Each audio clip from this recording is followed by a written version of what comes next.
السلام عليكم ورحمة الله وبركاته. وعنا وناكسن إذا لهانتين با كسور دواذا برنامجك هوeenka caafimaadka. magacaygu waa Sagal Cabdilaahi. maanta waxaan idin la wadaagayaa sagaal calaamadood kaas oo hooyadu ku garan karto uurka ama inay hooyadaasi uur leedahay.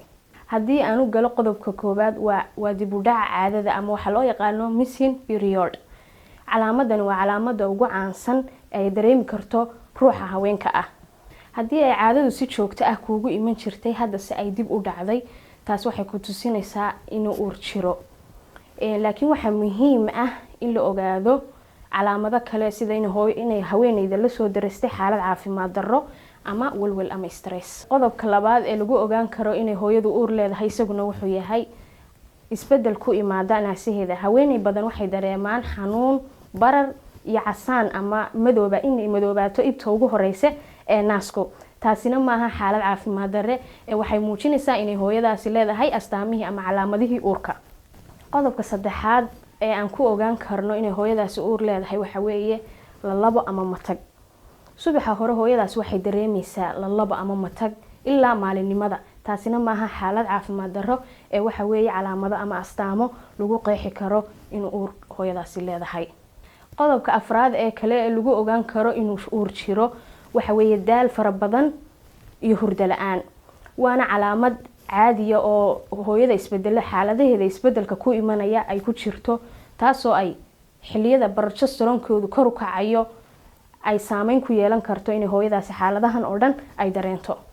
qodobka shanaad ee lagu ogaan karo isagana inay hooyadaasi calaamadihii uurka leedahay waxa ka ah inay hooyadu urination ama kaadi badan ay samayso, taasoo hooyadii la arkayo mar walba iyadoo kusii socota suuliga. manaha xaalad caafimaad darro ee waxa weeye hooyada oo u diyaar garoobaysa koritaankii ilmuhu ku kori lahaa minkeeda.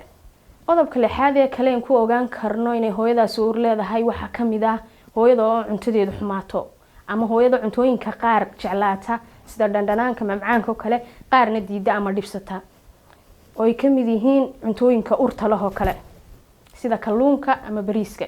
qodobka toddobaad ee kale aan ku ogaan karno inay hooyadaasi uur leedahay ama u diyaar garoobaysa xaaladii uurnimo waxa kamid ah isbedelka niyadeed, taasoo hooyadu mararka qaar ay dareemayso farxad saa'ida, mararka qaarna ay dareemayso cadho.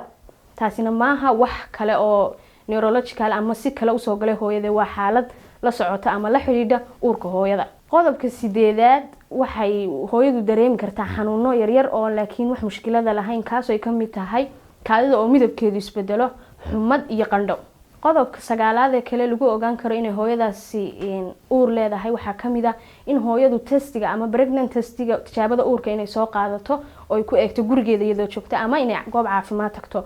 haddii ay jawaabta kasoo baxda ay positive noqoto, hooyada waxaa laga doonayaa inay la xidhiidho antenatal care-ka si loo ogaado si loogu bilaabo daryeelka hooyada uurka leh.